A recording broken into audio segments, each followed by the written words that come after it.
എടാ ഇതിനകത്തിൽ വരുന്നത് first priority schedule. ഇനി നമ്മൾ പഠിക്കാൻ പോകുന്ന പ്രയോറിറ്റി ഷെഡ്യൂളിംഗ് ആണ്. നമ്മളിപ്പോൾ എന്തൊക്കെ പഠിച്ചു? ഷോർട്ടസ്റ്റ് ജോബ് ഫസ്റ്റ് പഠിച്ചു, last come first shortest job ഫസ്റ്റിന്റെ പ്രീഎംറ്റീവും നോൺ പ്രീഎംറ്റീവും പഠിച്ചു. പിന്നെ നമ്മൾ ഇത് പഠിച്ചു, ഫസ്റ്റ് കം ഫസ്റ്റ് സെർവും പഠിച്ചു, ലാസ്റ്റ് കം ഫസ്റ്റ് സെർവ് പഠിച്ചു. ഇനി നമ്മൾ പഠിക്കുന്ന എന്താ? പ്രയോറിറ്റി ഷെഡ്യൂളിംഗ് ആണ്. പ്രയോറിറ്റി ഷെഡ്യൂളിംഗും എന്തുകൊണ്ട്? രണ്ട് ടൈപ്പ് ഉണ്ട്. പ്രീഎംറ്റീവും ഉണ്ട്, നോൺ പ്രീഎംറ്റീവും ഉണ്ട്. ഓക്കെ, അപ്പൊ അതിനകത്തിലെ പ്രീഎംറ്റീവ് എന്ന് പറയുമ്പോൾ നമ്മൾ മുമ്പേ പറഞ്ഞ സാധനം തന്നെ. നമുക്ക് ഇവിടെ ആദ്യമേ ഏത് പറയാം? ഏത് പറയണം? പ്രീഎംറ്റീവ് പറയണോ നോൺ പ്രീഎംറ്റീവ് പറയണോ?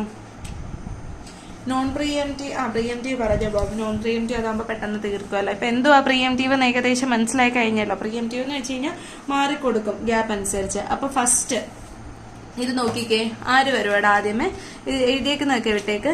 ഇതിനകത്തിൽ ഏറ്റവും ലോവസ്റ്റ് അറൈവൽ ടൈം ആയിട്ടുള്ളത് ഏതാ? P1 ആദ്യമേ എത്തും. ഓക്കെ, P1 എത്തി. എത്ര സമയം എക്സിക്യൂട്ട് ആവും? ഫസ്റ്റ് 0 to 1 മില്ലി സെക്കൻഡ് അത് എക്സിക്യൂട്ട് ആവും. 1 മില്ലി സെക്കൻഡ് കഴിയുമ്പോൾ നോക്കും ആരെങ്കിലും വന്നിട്ടുണ്ടോ. അല്ലെങ്കിൽ വേണ്ട, ആ ക്വസ്റ്റ്യൻ വേണ്ട. അതിൽ ഒത്തിരി വലിയ വാല്യൂ വരും. നമുക്ക് ഇതേപോലെ തന്നെ ഒരു കുഞ്ഞു ക്വസ്റ്റ്യൻ ആദ്യമേ നോക്കാം. അങ്ങനെയാണെങ്കിൽ ഇത് നോക്കാം. ഇത് എല്ലാം കാണാമല്ലോ. അപ്പൊ ഫസ്റ്റ് ഇത് നോക്കാം. ഇതിനകത്തിൽ ഏറ്റവും ലോവസ്റ്റ് അറൈവൽ ടൈം ഏതിനാടാ? P1-നാണുള്ളത്. അപ്പൊ P1 ആദ്യമേ എത്തി. 1 മില്ലി സെക്കൻഡ് കഴിഞ്ഞു. 1 മില്ലി സെക്കൻഡ് കഴിയുമ്പോൾ നോക്കും വേറെ ആരെങ്കിലും എത്തിയിട്ടുണ്ടോ. ഉണ്ട്. ആരെത്തിയിട്ടുണ്ട്? P2 വന്നു 1 മില്ലി സെക്കൻഡ് കഴിഞ്ഞപ്പം. P2 വന്നപ്പം നമ്മൾ ഇവിടെ കൊടുക്കുന്ന പ്രയോറിറ്റി രണ്ട് ബേസിലുണ്ട്. ഒന്നെങ്കിൽ നമ്മുടെ അടുത്ത് ക്വസ്റ്റ്യനകത്ത് തന്നെ പറയും 5 ഹയസ്റ്റ് പ്രയോറിറ്റി, അല്ലെങ്കിൽ highest number B the highest priority എന്ന് പറയും, അല്ലെങ്കിൽ lowest number B the highest priority എന്ന് പറയും. അങ്ങനെ ഹയസ്റ്റ് പ്രയോറിറ്റി ഇവിടെ നമുക്ക് ക്വസ്റ്റ്യനകത്ത് 5 ഹാസ് ഹയസ്റ്റ് പ്രയോറിറ്റിയും തന്നിട്ടുണ്ട്. അപ്പൊ ഇവിടെ നമ്മൾ ഏറ്റവും വലിയ പ്രയോറിറ്റി ഉള്ളതാണ് നമ്മൾ ആദ്യമേ എക്സിക്യൂട്ട് ചെയ്യാനായിട്ട് നോക്കുന്നതെന്ന് ഓർക്കണം. ചിലത് അല്ലാതെയും പോകും. 0, 1, 2, 3 എന്ന് പറഞ്ഞിട്ട് ചിലപ്പോൾ 0 ഹാസ് ഹയസ്റ്റ് പ്രയോറിറ്റി എന്ന് ക്വസ്റ്റ്യൻ അത് തന്നെ കഴിഞ്ഞാൽ 0, 1, 2, 3 എന്നുള്ള ഓർഡറിലായിരിക്കും പോകുന്നത്. അപ്പൊ ഫസ്റ്റ് നമുക്ക് P1 എക്സിക്യൂട്ട് ആയി 1 മില്ലി സെക്കൻഡ് കഴിഞ്ഞപ്പോൾ P2 വന്നു. അപ്പൊ ഇവിടെ ആരൊക്കെ ഉണ്ട്? ക്യൂയില് P2 ഉണ്ട്, P1 ഉണ്ട്. P1-ന്റെ പ്രയോറിറ്റി എന്ന് വെച്ച് കഴിഞ്ഞാൽ 2ഉം P2-ന്റെ പ്രയോറിറ്റി എന്ന് വെച്ച് കഴിഞ്ഞാൽ 2ഉം P2-ന്റെ പ്രയോറിറ്റി എന്ന് വെച്ച് കഴിഞ്ഞാൽ 3ഉമാണ്. ഇതിൽ ആർക്കാ ഏറ്റവും ഹയസ്റ്റ് പ്രയോറിറ്റി? P2-ന്. അപ്പൊ ആരാ എക്സിക്യൂട്ട് ആവുന്നത്? P2 എക്സിക്യൂട്ട് ആവും. P2 എത്ര സെക്കൻഡ് എക്സിക്യൂട്ട് ആവും? P2 1 മില്ലി സെക്കൻഡ് മാത്രം എക്സിക്യൂട്ട് ആയിട്ട് 0 to 1 എന്നിട്ട് നോക്കും ആരെങ്കിലും വന്നിട്ടുണ്ടോ. അപ്പോഴത്തേക്കിന് ടോട്ടൽ എത്ര മില്ലി സെക്കൻഡ് ആയി? 2 മില്ലി സെക്കൻഡ് ആയി. 2 മില്ലി സെക്കൻഡ് ആയപ്പോഴത്തേക്കിന് ആരൊക്കെ വന്നു നിന്നു? P1 ഉണ്ട്, P2 ഉണ്ട്, P3യും വന്ന് നിന്നു. P3യുടെ പ്രയോറിറ്റി എത്രയാടാ? 4 ആയപ്പോഴത്തേക്കിന് P3യും വന്ന് നിന്നു. അപ്പൊ ഇതിനകത്തിൽ ഏറ്റവും ഹയസ്റ്റ് പ്രയോറിറ്റി ആരാ? P3-ക്കാണ് ഹയസ്റ്റ് പ്രയോറിറ്റി. അപ്പം P3 എന്താവും? എക്സിക്യൂട്ട് ആവും. P3 1 മില്ലി സെക്കൻഡ് കഴിയുമ്പോഴത്തേക്കിന് നോക്കും. അതായത് ടോട്ടൽ 3 അറൈവൽ ടൈം ആകുമ്പോഴത്തേക്കിന് ആരൂടെ വരും? P4 വരും. ഇതിനകത്തിൽ ആർക്കാ ഏറ്റവും ഹയസ്റ്റ് പ്രയോറിറ്റി? P4-ന്.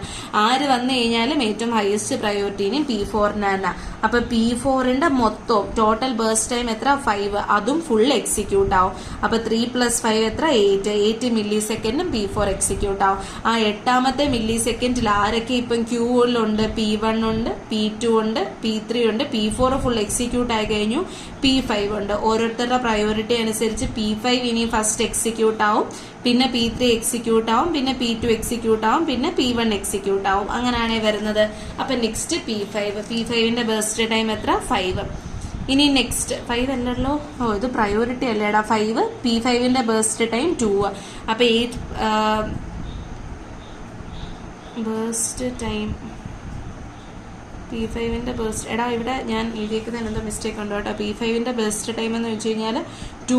അപ്പം ഇതുവരെ കറക്റ്റാ. 8 കഴിഞ്ഞിട്ട് ഇവിടെ ശരിക്കും 13 അല്ല 10 വരുന്നത്. ഞാൻ ഇവിടെ പ്രയോറിറ്റി വെച്ചിട്ട് കാൽക്കുലേറ്റ് ചെയ്ത് വെച്ച് പോയി, അതാട്ടോ സോറി. അത് കഴിഞ്ഞിട്ട് പിന്നെ വരുന്നത് P2, പിന്നെ വരുന്നത് P3 ഓൾറെഡി എക്സിക്യൂട്ട് ആയി കഴിഞ്ഞു. 1 മില്ലി സെക്കൻഡേ ഉള്ളായിരുന്നു. P3 ഫുൾ എക്സിക്യൂട്ട് ആയി കഴിഞ്ഞു. അപ്പൊ P5 കഴിഞ്ഞിട്ട് പിന്നെ ഉള്ളത് P2-ന്റെ എക്സിക്യൂഷൻ ടൈം ഏതാ? ടോട്ടൽ 3 ആയിരുന്നു. പക്ഷെ നമ്മൾ ഇവിടെ ഓൾറെഡി 1 മില്ലി സെക്കൻഡ് എക്സിക്യൂട്ട് ചെയ്തു. അപ്പൊ 3 - 2 2.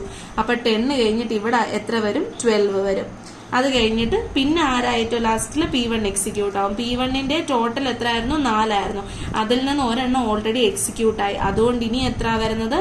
4 -1 3. അപ്പൊ 3 12 13 14 15 മില്ലി സെക്കൻഡ് വരും. 15 മില്ലി സെക്കൻഡാണ് അത് ശരിക്കും എക്സിക്യൂട്ട് ആകാനായിട്ട് എടുക്കുന്ന ടൈം. പിന്നെ ഇനി ഇത് വെച്ചിട്ട് നമ്മൾ മറ്റേ കോളം എല്ലാം വരച്ച് കംപ്ലീഷൻ ടൈം അതെല്ലാം വെച്ചിട്ട് ചെയ്യണം. ഇനി സെയിം ക്വസ്റ്റ്യൻ നോൺ പ്രിയംറ്റീവ് ചെയ്യുവാണെങ്കിൽ എന്ത് ചെയ്യും? ആദ്യമേ അറൈവൽ ടൈം ഫസ്റ്റ് P1 വന്നു. P1 വന്നു കഴിഞ്ഞാൽ നോൺ പ്രിയംറ്റീവിന്റെ പ്രത്യേകം ആര് വന്നാലും മാറി കൊടുക്കത്തില്ല. ഫുള്ള് ചെയ്ത് തീർത്തിട്ടേ അയാൾ മാറത്തുള്ളൂ. P1ന്റെ ബേസ്റ്റ് ടൈം എത്ര? 4. അപ്പം തുടങ്ങി 4 മില്ലി സെക്കൻഡും കഴിഞ്ഞ് P1 ഫുൾ എക്സിക്യൂട്ട് ആയി. ആ 4 മില്ലി സെക്കൻഡ് കഴിയുമ്പോഴത്തേക്കിന് ആരൊക്കെ വന്ന് ക്യൂവിൽ നിപ്പായി? ഇപ്പം ബാക്കി എല്ലാവരും വന്ന് ക്യൂവിൽ നിപ്പായി.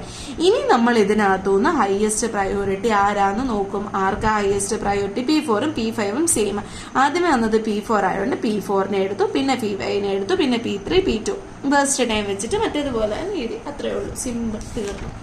ഇനിയാണ് ആള് വരാൻ പോകുന്നത്. ആരാ? Round Robin. ഇച്ചിരി മെനക്കേടാ മോനെ കേട്ടാ, നല്ല മെനക്ക്. ഇച്ചിരി അത്യാവശ്യം നല്ല മെനക്കേടാ റൗണ്ട് റോബിന്.